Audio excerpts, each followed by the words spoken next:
Good morning, everyone. I'm Claire. I am Director of Secondary Improvement for Turner Schools. It basically means that I'm in charge of teaching and curriculum and kind of development pathways for our trust. And I'm also an expert advisor for Ambition Institute for their MPQs. What we're going to talk about a little bit today is implementation at different scales. So from my perspective, it being in schools where I'm working in those schools, and obviously from Kat's perspective where she is working to facilitate those schools.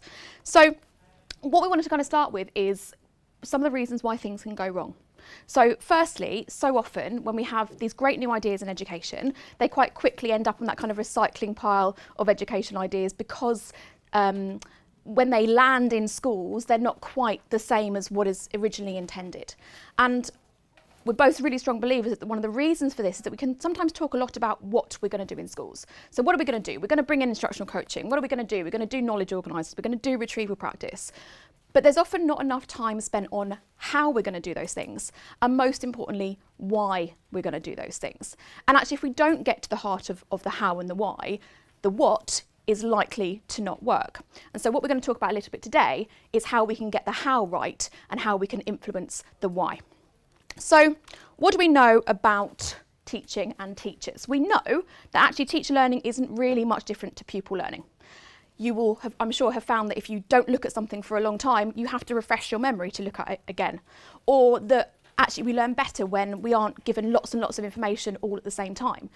Teacher learning is the same as pupil learning, and actually understanding that can help us with our coaching. It can help us with developing teachers because it means that we make choices around breaking things down into steps, or it means that we think about how we're not increasing someone's being cognitively overloading, and we can think about how we iteratively do something in order to make sure that that lands. Secondly, one of the things we know is that we need to start with our purpose. So often in schools, sometimes it can feel like we're not doing things for the right reasons. So I know that I've sat in inset before and kind of thought to myself, well, why am I sitting here? I could be marking. Like I could be doing anything else than sitting here and listening to this. And the difference here with instructional coaching is that if we can use the messaging well, we can show teachers that actually the purpose here is to help you in every lesson that you're going to be coming across and every pupil that you interact with in the future. And that purpose can be really, really powerful because it's very much grounded in what teachers do day to day. And ultimately, as busy people, that's the thing we're interested in most. We also know that behaviour change is really hard. When we build habits, they're incredibly hard to break. There's all sorts of research around habits being really difficult to move on from, even if you really, really want to. And again, if you said to someone, I'd like you to improve the way you do your questioning, and you give them some ideas around doing that, unless they practice it over and over and over, it's very hard to make that habit stick. And so we know that behaviour change is hard, and therefore our instructional coaching is another method through which we can make some of those habits stick. And then finally, it's all about the conditions we create for this. Now that's a culture where there is genuinely developmental. And I'm going to give a good example of that in my own trust. We use Steplab. We have done, I think, for nearly 3 years now. There's a function called drop-ins, which I'm going to talk about a little bit later today, where you pop into each other's lessons. And I had a quick look at our statistics for one of our secondary schools yesterday. And since September, there have been 730 drop-ins across the school. That means 730 times a teacher has been into another teacher's lesson to observe practice, to get ideas, to give feedback. And it's not hierarchical. So it's not all SLT doing 700, like no one has time for that, right? So it's people going in to see each other all the time. And creating those conditions around a culture, a genuine culture of open door practice. But I think sometimes we say we have, but not always happens in reality, is really important to these conditions for instructional coaching. In addition, is about making time for it. So we know that with the new ECF, there is funding for schools, for mentors, and particularly for ECTs, but also ways in which you can find time within your school day. For example, at our schools, what we do is we have an assembly each week that takes up what you would normally have for tutor time. What we do is we have year group assemblies, and what we do is we make sure that coaches who coach one another are in the same year group as tutors. And what that means is that in that assembly time, SLT and Pastoral look after the assembly, and that's a 20-minute coaching conversation that people can have that doesn't actually take any time out of their day. So it's all about thinking creatively about how to create those conditions. In terms of the context then that we're both talking about and how to implement these things, I think it's really important that you may all be sitting there in slightly different contexts and thinking about things in slightly different ways. So to kind of explain where we're coming from may help see how this might be an implementation process for your own contexts. So we have a trust of primary and secondary schools. Our PP is over 50%. We have over 30 CTs just across our secondaries at the moment. And we have this trust-wide coaching programme that we've had for 3 years. So that's the context that I'm going to be talking about when I'm talking about what we're doing. As I said, we're a newly designated teaching school hub, so we didn't actually transfer from the previous teaching school alliances or teaching schools as some other teaching school hubs have.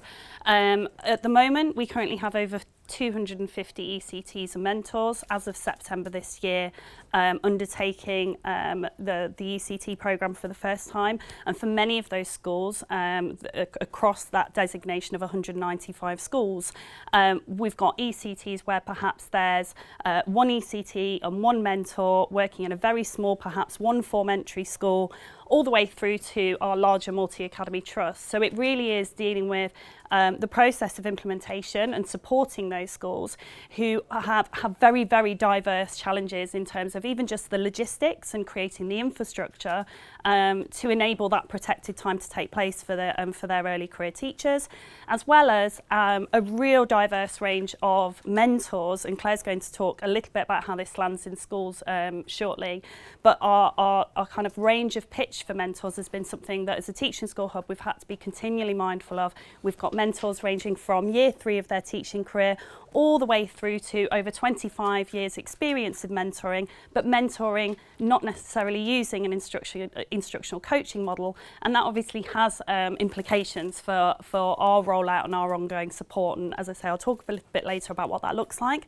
We also have currently over 250 colleagues currently undertaking the MPQs, and we envisage that will double as of autumn. The reason I mention that, because I think that if we're talking about the process of implementation, it has huge implications above and beyond our early career teachers or even teaching body as a whole, because the process of instructional coaching isn't just supporting those early career teachers from our perspective as a teaching school hub, but what we're also trying to do is empower and enable the teaching body across the region to be able to use that model to have, I think, quite difficult conversations, quite challenging conversations around the development of teaching and learning. And so I think that what we talk about in terms of implementation has wider implications beyond and above kind of ECTs and mentors and where we're at, I suppose, as a sector in that use of instructional coaching. So the reason that, and Claire and I wrote a book, I think about coming up to 2 years ago, around curriculum and curriculum development. And the reason that coaching for us was such a fundamental part of improving teaching and learning, and the reason that it got a mention in a book around curriculum, is, as Claire said, that we often talk about the kind of the what of our curriculum, the what of what we're teaching. We don't necessarily think about how we take teachers on that journey of ongoing development. Sometimes I think when we talk about that process of improvement, as Claire was saying, we have a really clear idea about an evidence-informed concept that we want our children to experience in schools, that we want pupils to experience in our classrooms. However, it doesn't always necessarily land in the way that we intend. And a great deal of that will come through the kind of the pre-implementation stage. So when I say that, I mean even thinking kind of 6 to 12 months in advance of rolling any initiative out, but particularly coaching about the planning that needs to take place and the conversations that need to take place in order to motivate teachers. A great deal of that comes through a really clear established idea, a shared language across the staffing body of what we actually mean by coaching. And a great deal of our challenges as a teaching school hub have been the misconceptions around what coaching is or what mentoring is and how we develop teachers over time. And so when we talk about the process of instructional coaching, I really want to place emphasis on that groundwork of laying the earth as such, making sure that we are in a position where the conditions are right, not just in terms of logistical infrastructure, but also about where those teachers are and meeting them where they are. And I when we were putting this together, I'll try not to digest too much. But when we were putting this together, I very much talked about Janet. Janet, you know, her name's not actually Janet, but Janet, one of my mentors who's been teaching 25 years in rural North Lincolnshire, who's never heard of instructional coaching in her entire life and has now been presented with this amazing tool, but doesn't necessarily have a clear understanding of the rationale behind why on earth it would be helpful to her, and why it's going to move her early career teacher on, and how she's going to navigate through that whilst at the same time supporting her ECT, perhaps emotionally, mentally, with the ongoing challenges of being a classroom teacher. Thinking about what that will look like, anticipating those challenges, is a really important component of instructional coaching. Not necessarily just because we want to retain those teachers, those ECTs, and make sure the space for those conversations are there, but actually to determining the quality of instructional coaching itself. So I'm very much going to talk about this initial hurdle, and you may have seen this model before. I know Steplab have kind of shared it previously, but spending time making sure the cultural conditions are right is so fundamental to how the quality of your instructional coaching in schools will look later on. And when we talk about, just to unpack, I think, the complexities of what we mean by conditions, we talk about school culture and we talk about establishing the conditions in perhaps quite an intangible way, I think, as a sector. We talk about school culture as this thing that we've got to kind of magic up, when perhaps maybe we haven't even established a really clear definition for ourselves as to what we mean by school culture. And part of that, to make it tangible, I suppose, comes down to finding out from your teachers where they are, meeting them where they are, so establishing, you know, their existing knowledge of a coaching process, of what effective mentoring looks like, of even instructional coaching as a theory and evidence model, but also then working with them to unpick the challenges and the concerns and the objections that they might have in advance to any sort of process of rollout. Sometimes we almost want to take those people along. We speak a great deal about buy-in, but actually those conversations are really key, and I'd argue instrumental, finding out those objections and those concerns and those worries that people have with what the process of coaching might feel like, might look like, what they can anticipate their experience of coaching to be, ahead of that being implemented, is really quite empowering for a staff body overall. And I'll give you some kind of practical ideas as to what that looks like later on. Because what happens when we don't have those conversations, and I'm very much speaking from a point of a learning curve over the last year, working with schools, as I say, that had a really clear understanding about instructional coaching and what that might look like, all the way through to a mentor sitting in a school who's the only mentor, perhaps even sometimes the induction coordinator as well as the mentor on the ECT programme, with a very limited understanding as to what on earth I meant when I was talking about instructional coaching. And what that happens is when we don't have those earlier conversations, when we don't establish that rationale, when we don't take the time to perhaps listen to people's concerns and objections even, Steplab becomes the thing that we're talking about. And so what's really interesting with those colleagues that maybe haven't had the scope and time to unpack their concerns, unpack the potential challenges, because instructional coaching is difficult and it is hard and it can be uncomfortable because it's so far removed from our everyday conversation. What happens is we like to be kind and nice to people because it's far easier than giving feedback. That's just human nature. And it does go against that. It does take us to a place of discomfort. Acknowledging that means that we move closer to theory into belief into practice, and we don't start having conversations about Steplab as the instructional coaching model. Steplab is the vehicle, but that's almost what ends up happening, the kind of the logistics of I'm trying to have a coaching conversation, and I want to get to the nuts and bolts of what instructional coaching looks like, but instead we're having conversations about Steplab and which particular section of Steplab. And the logistics almost hold us up. So establishing that rationale, that shared language about what we mean by coaching, what you can expect and the value of it, what that individual, not just the teacher being coached, but the coach themselves will gain from that, from a developmental area, will pay dividends later on further down the line.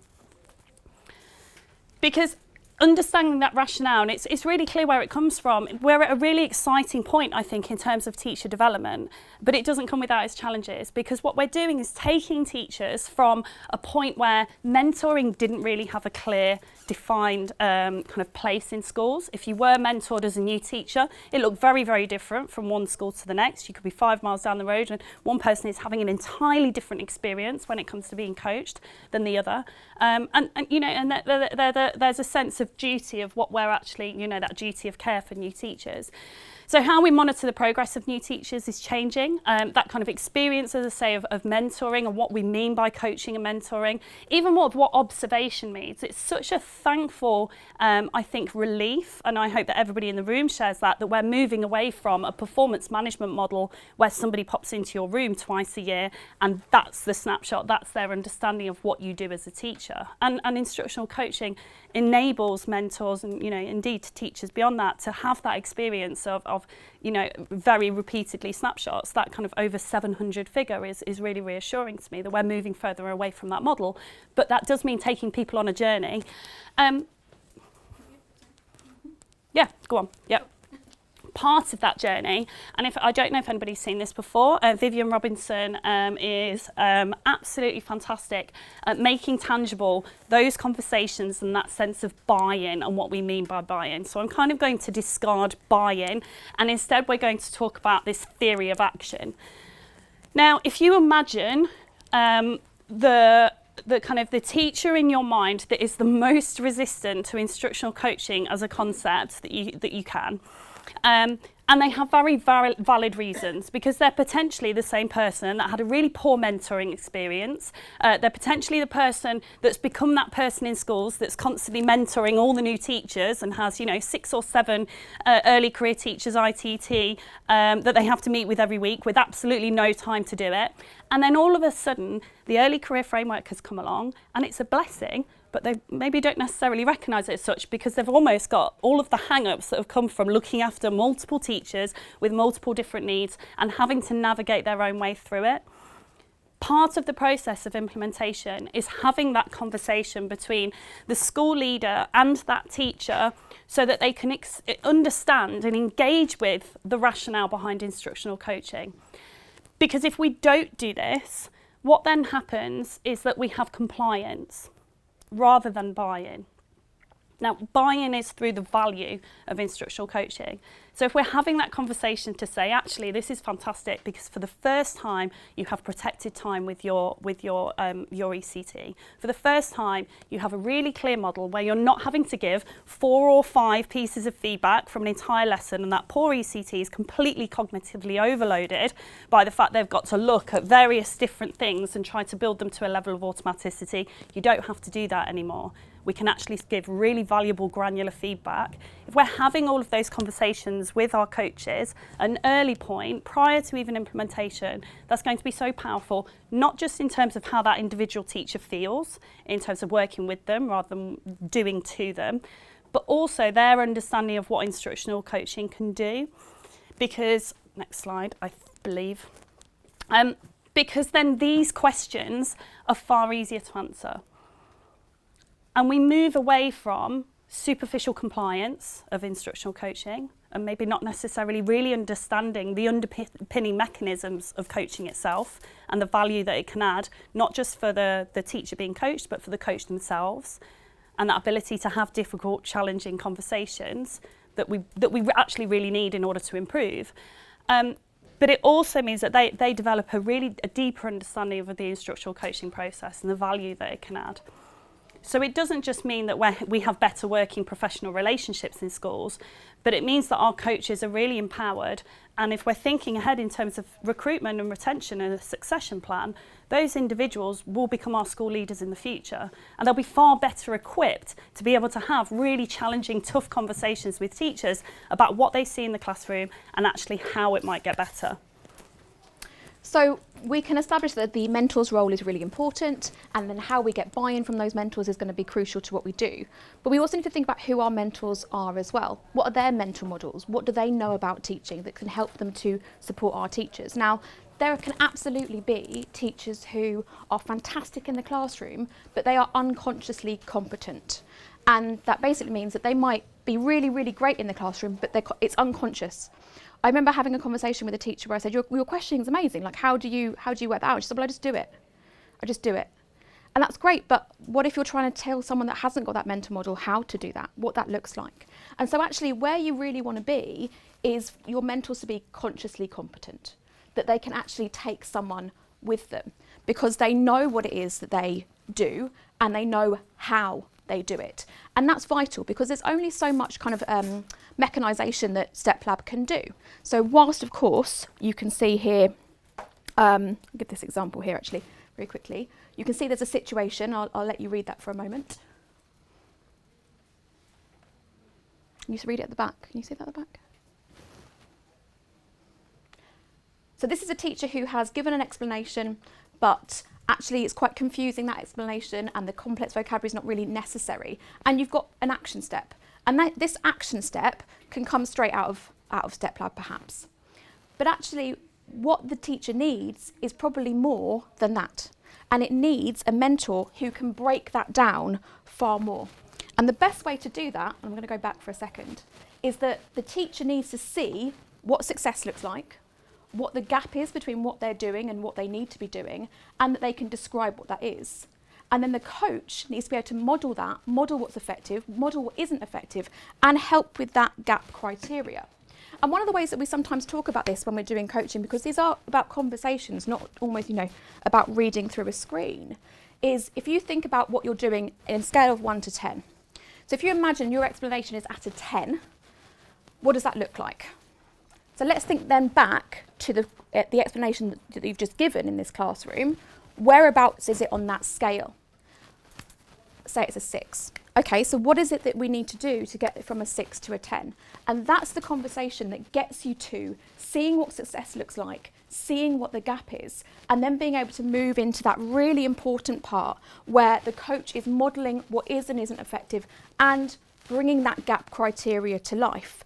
Because if we have kind of coaches or mentors that are not able to do those things, actually we don't have the kind of fidelity and the effectiveness that we want to see from instructional coaching, because what we end up doing is we end up doing a little bit of a tick box exercise where we use the platform to kind of click through and say, oh, we're going to do this and we're going to do that. But if you don't have a strong mentor or coach who can lead someone through that kind of almost journey from where they are to where they need to be and modelling that across the way, it's not going to be particularly effective.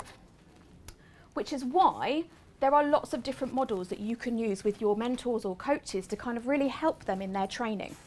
One of the most important things we can do is to train our mentors, or our coaches. But sometimes what happens is because maybe our coach or our mentor is a subject leader or they're a very experienced teacher, we might not always put in the same level of investment into the mentor as we do into the ECT or the teacher being coached. And if we don't, what happens is those coaches aren't as effective. So providing training that looks at things like the non-example of what they may have experienced as a mentor, what they may have previously given feedback on as a mentor. And I've written this example because it's one from my own career. It's one from my own, I literally remember having this, this one here was in my NQT, I was told, improve your questioning. And okay, had no idea, and that was it. So I'm kind of scurrying around to all these different classrooms I've been to go and see, and said, oh, someone said your questioning's really good, and then that genuinely the teacher said, yeah, I don't know how or why they've said that. Like I just question the kids. I don't know. So I think it's really important that actually showing that where we've moved from and where we need to move to, and actually how detailed that can be, is really important. And I think this kind of best example here at the end is that really important word, by. Do this thing by doing X. Because that's what we do with kids, right? And it's not to kind of undermine the professionalism of a teacher to say we all learn quite similarly, no matter kind of what age we are. There are still bits of our brain that work in the same way. And so actually providing really clear models and providing really clear steps, we all need that. And so it's that by that really helps to bring in that kind of what exactly is this supposed to look like. And really similarly, you may notice here that there's a lot of subject-specific expertise that's needed in this best example. And whilst it might not always be possible, when you're thinking about who is going to be a mentor for different teachers, 9 times out of 10 it probably is the same subject specialist. But particularly if you've got someone who's being coached who it's their subject knowledge that they need to work on, they've got to have a mentor who is within their subject in order to be able to model those explanations really well. However, of course, if you have something, this is all kind of horses for courses, isn't it? If you have someone whose area of development is around behaviour, maybe that isn't someone within their subject for a short period of time. Maybe there's a small period of time where actually it's someone who's amazing on relationships and behaviour management and all those kinds of things. And it's okay to flex that, I think. That ability to kind of say, well, what is the actual individual's need and who is going to be the best coach for them is a really important part of the kind of decisions we make around who is going to be looking after whom. So one really good way of helping our mentors is to provide these examples and non-examples. And then I showed you at the beginning this situation and this action step. Also showing coaches exactly what kind of questions they might want to be asking and exactly what they might want to be modelling. Because again, there's more to an action step. There is more to that development of somebody else than just you need to improve your explanations, or your explanations need to be less complex, or you need to use, avoid non-subject specific vocabulary. That's actually a really, when you start looking at this gap criteria, there's actually quite a lot to think about there. And if you don't have a really good model from the coach, that can become quite overwhelming in itself. So even though it's talking about one specific area, it's still quite overwhelming if there's lots of gaps that need to be filled when you're trying to address that area. So models are key to that. And that's why that deliberate practice is so vital. But again, if your mentors are doing deliberate practice, they need to be trained in exactly how that looks. And actually having your mentors together to practice with one another is a really good part of that. Also, with the coach, what you want them to be doing is not just telling the teacher what they should do, but also helping that teacher create mental models about why they would do this another time, why they would apply this to another explanation or another class, and therefore actually thinking about these questions along the bottom. What do you think the impact of this might be? What could we do to make this easier? Because those questions then become questions that the teacher can be asking themselves to help create those kind of, those models for the future that don't rely on someone giving them feedback in every single lesson that they do. In order for us to create this culture where the mentoring is good and your coaches are giving really helpful feedback, we also use our Steplab drop-ins.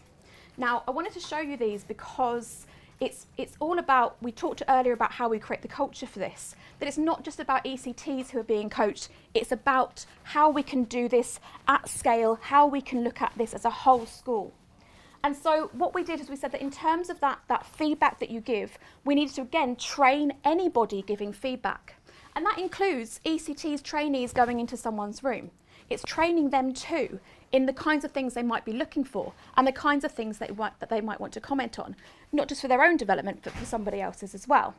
So what we have said, we've done this kind of contracting within schools. The Steplab drop-ins need to do these things. And I think this is the most important part, the one at the bottom, that whoever's you've gone to give feedback to, or whoever has had you in their lesson, feels it's been worthwhile to have you there, even if it's just cheered them up for the day that you've gone in and said that you saw something brilliant. They've got to feel like it's a good thing that you were in the room. It's not kind of going into the back and looking stonily and typing into a phone or whatever, or typing into a tablet. It's about making them want you to be there and feeling it was worthwhile to do so. And that's the message that we pull through every single time anyone does any drop-ins within our schools, because that's how we get that culture. We've also been quite precise about how we formulate this feedback, because obviously Steplab does a lot in terms of, this is what it looks like when you're coaching. But we wanted to do something a bit more around how we do this when this is more informal. So we use this what, how, why structure, which I'm going to show you in a second, and all about curious questions. Oh, I noticed that you, or why do you think that, or was there a reason that you did X, Y, and Z? Because it's about being curious, it's not about being judgmental. And that's absolutely vital. And most importantly, again, acknowledging that it's a privilege to be in someone else's classroom. So this is a good non-example from a colleague of mine who hates me now because I said to her, I've just seen a drop. This isn't normally something that she would normally put as drop-in feedback. And I said, why did you do that? And she was like, oh, I was doing it quickly and it was just like a stream of consciousness. And I was like, yeah, but you know that's not how we would do it, right? And she's like, yeah, I know, completely wrong. Why is it wrong? Because there's so much information there. And the thing is, nothing that she's saying is inaccurate. Nothing that she's saying isn't helpful. But there's so much that it's really overwhelming. We talked before at the beginning, teacher learning is the same as anyone's learning. It's about cognitive load, but also about how that might make you feel. And immediately, do you know what? Of course, and kind of edited it and had a conversation with the teacher. And it's so easy when you're so used to being in each other's classrooms, just to quickly type something out on your phone as you're watching. That happens so quickly. We're in a rush. Oh, I saw this, da-da-da. What do you think of this, da-da-da? Nothing of what she's saying is inaccurate or is unfair, but it's how it's delivered. And the way that she then went about editing that is she kind of collected the main things she wanted to say and used that as, you know, one thing or one question or one bit of advice for that teacher, or has it as a one-to-one example. But it's so easy for this to happen, particularly when you start getting used to using the system. But what we have done is we've kind of given, again, lots and lots of models to those people who might be going in different people's rooms. This model here shows that what, how, why approach. When you want students to put their pens down, a nice way to reinforce this, so the what is that you want to reinforce something, is to ask for empty hands, that's the how, and it's a positive request that reinforces your routine. Why? Because it's positive. So that what, how, why is actually quite a useful mechanism for making sure that the feedback, even when it's not through an action step or a proper coaching conversation, can actually be really helpful and purposeful. Another example here of your what, how, why. And I think here you can also see that kind of curious question. My feedback's mostly linked to the question, do you know all students had understood? That's my main question about this lesson. I'm noticing the typos as we go through. It's a good job we're doing this again in session 3. We can quickly get some editing. You may want to try what, how, why. So again, we've got what is it that you could do, how exactly do you do it, and why would that be something that is kind of a positive shift from what you're currently doing.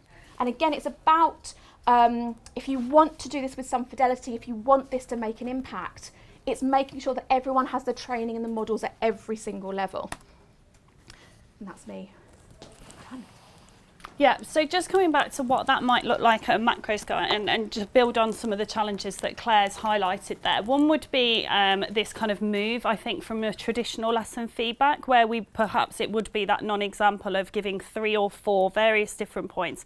The one challenge that we've found is training mentors to choose a particular area of teacher expertise that they want to focus on. I've had lots of conversations with mentors saying, but everything was wrong, which I'm sure it wasn't. But thinking about those high leverage points and having ongoing conversations with mentors around what that looks like to ensure fidelity. So really thinking about when instructional coaching is implemented and particularly, you know, if anybody here is at the very early stages of looking at this from a whole school level, thinking about what that, I'd highly recommend running a pilot, first of all, and thinking about your kind of early adopters. But when you reach the end of that pilot, really evaluating what the key communication points have been to share with staff those working models of what success looks like. So that very quickly teachers are going to develop quite highly complex mental models of those conversations that they could be having with those people that they're coaching. Thinking about the key communication points, what that looks like, and I'll show you at kind of a macro level from a teaching school angle what that kind of looks like for us. So thinking about, once you've established your communication points, thinking about the purpose, because different communication will serve different purposes that will ensure the success of your instructional coaching model. So by that I mean, are you trying to establish a really secure theory of change? So is it that your communication, for example, focus groups, working parties, at that earlier stage of implementation, is going to work on establishing a really healthy theory of change, that Robinson's theory of change that I referred to, so that it's a dialogic process and people aren't just being done to? Is it that you're establishing that clear rationale? So is it actually setting out a really clear definition of instructional coaching for staff? Is it just that you're giving information? Is it that you're providing a mechanism of support? So later on down the line, after you've carried out that kind of initial working party, Is it that you're then providing focus groups? How are you gaining that information about how this is going from your teachers? Not just from seeing coaching in action, not just from the data that you're going to be able to gain from Steplab, but also having those conversations with those particular teachers about how this is landing when they're having those coaching conversations, and what bespoke intervention will look like. So where you do have teachers that are struggling in establishing a coaching model, whether that be contracting, whether that might be looking at the particular non-example that Claire was talking about, what do those follow-up conversations look like, and making sure that whoever within your senior team or beyond that is having those conversations, that they're not, they're not detrimental to what instructional coaching is meant to be doing. So that whatever intervention looks like, that it is a supportive tool, that we're not just damning people that maybe haven't necessarily got that clear definition of instructional coaching in how their coaching conversations are taking place, that it is an ongoing mechanism of support. And sharing responses to that data, that various different data, will be so helpful to how your teachers continue to build an understanding of instructional coaching over time. And finally, just how are you being proactive in supporting with those challenges? So Claire clearly had a really healthy relationship with that teacher to be able to have that conversation about why on earth have you veered so far from what we know to be an instructional coaching model. Now that would have heavily relied on the relationship between that teacher, but also that teacher's definition of instructional coaching, and how faithful that is to the work that Claire's done previously. So there's a lot hinging on that conversation being effective. So thinking about how you're proactive in and seeking out those challenges, and it comes back to what I was saying before. Some of the conversations that we have in coaching are uncomfortable because feedback is tough, and supporting colleagues with that is really important. A couple of the ways that we do this from a Teaching School Hub perspective, so obviously I can't be in all schools and all classrooms and digging around to find out how the quality of coaching is within all those schools on an ongoing basis, so I have to find other ways of gleaning that information beyond Steplab. So showcasing the process and not just the outcome. Very early on, I had one of my induction coordinators, who's also a mentor, coming back to that kind of multifaceted roles, working with really small schools, who found the process so challenging and has been on such a journey, got in touch with Ambition Institute quite early on and said, we have to showcase this person's story, this person's narrative. She put a blog together just describing how difficult it was and actually how fundamental it was to her development as well as a process. And she was actually talking to me at our summer conference about her learning experience as a result of going through the process. So not just kind of showcasing success and how good everything is going, because actually that can feel a little bit like we're gaslighting and we're perhaps not dealing with the challenges and the fact that some people are going to find this difficult. So showcasing the process. I'll just leave you to read that for a moment. This is just from focus groups that we ran periodically throughout our first year. So we ran the pilot and carried out focus groups, but then we also ran focus groups this year as well. Oh, no. Oh, we're done? No. No. That's the last slide? Yeah. No, I will be done in a minute. So some of the things that pulled out were in terms of coaches not necessarily knowing where to go for support, making sure that we're really explicit with that. There's lots of interesting conversations coming from the early career framework and people's understanding of that. It made us reflect in terms of the support that we needed to offer teachers. Now I'm ready. We also share this, and this has become almost as our go-to, is the various different mechanisms that we have as a Teaching School Hub, so that schools are really clear. We have absolute clarity in the various different ways that we're going to get in contact with them. So we go above and beyond the programme as such. We have network meetings with our induction coordinators, who will always sit on the senior leadership team. We have focus groups running for all 3 layers of the ECT programme. So our ECTs, our mentors and induction coordinators are invited to at least 3 focus groups over the course of the year. We have coaching support run by our kind of expert visiting fellows, so that they have an idea, if they are struggling, of where they can go.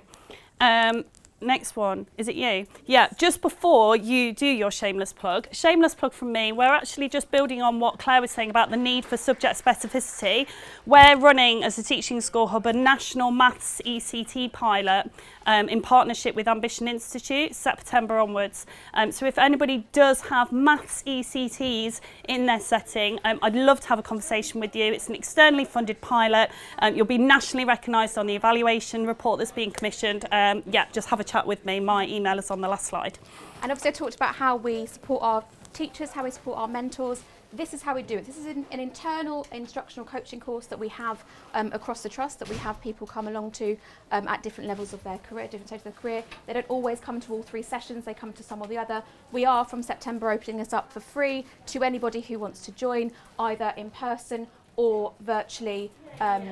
They are also able to kind of access that stuff. So if that's something of interest to you, you can contact me directly for more information. And that is everything from us. Do you want to ask questions?